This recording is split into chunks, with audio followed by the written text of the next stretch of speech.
নাম? ওয়ালাইকুম সালাম, আমার নাম রাবিয়া। আপনি এদিকে কত বছর ধরে আছেন? আমরা শুরু থেকে আপনাদের এখানে মূল সমস্যা কি কি?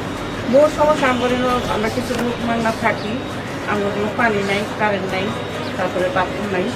আমরা এটা পানি, কারেন্ট, বাথরুম।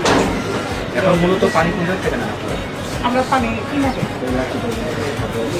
এছাড়া ড্রেনের সমস্যা, হ্যাঁ, ড্রেনের সমস্যা আছে, এই যে সমস্যা তৈরি হয়ে গেছে। তো আপনারা মূলত সমস্যার সমাধান শুধু পানি, বিদ্যুৎ এবং হচ্ছে আমাদের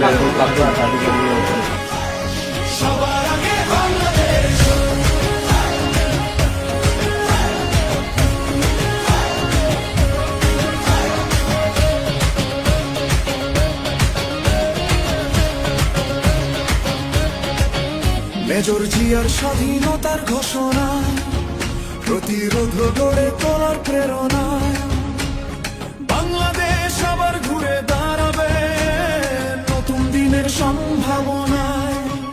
আমরা লিখব নতুন গল্প, স্বপ্ন দেখায় ধানের শীষ, ধানের শীষের কথাই বলবো, জিতবে জিতবে ধানের শীষ। বাংলাদেশ জিন্দাবাদ, বিশ্ব তাকিয়ে রয়, বাংলাদেশ জিন্দাবাদ, ধানের শীষের হবেই জয়। পথের শুরু পথের শেষ, সবার স্বপ্ন একটা দেশ, সম্ভাবনার নিকাশ। আমাদের এখানে পানি, কারেন্ট, বাথরুম, ড্রেনের সমস্যা আজকে বিগত 40 বছর ধরে অনেক নেতা কর্মী আসে আমরা আশ্বাস দেয় যে আপনি করে ইলেকশনের পরে এগুলো মেরামত করে দিবেন, কিন্তু ইলেকশন গেলে আর কেউ মেরামত করে না।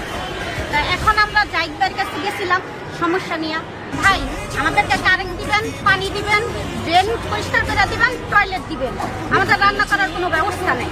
এটা আমরা জাইকের ভাইয়ের কাছে আবেদন করছি, চাইছি, অনেক রিকোয়েস্ট করে না দেখাইছি আমাদের অবস্থাটা।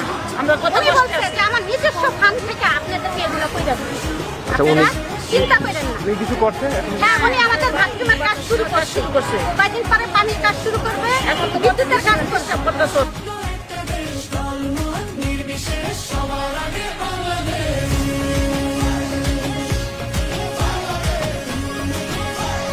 সবার আগে বাংলাদেশ।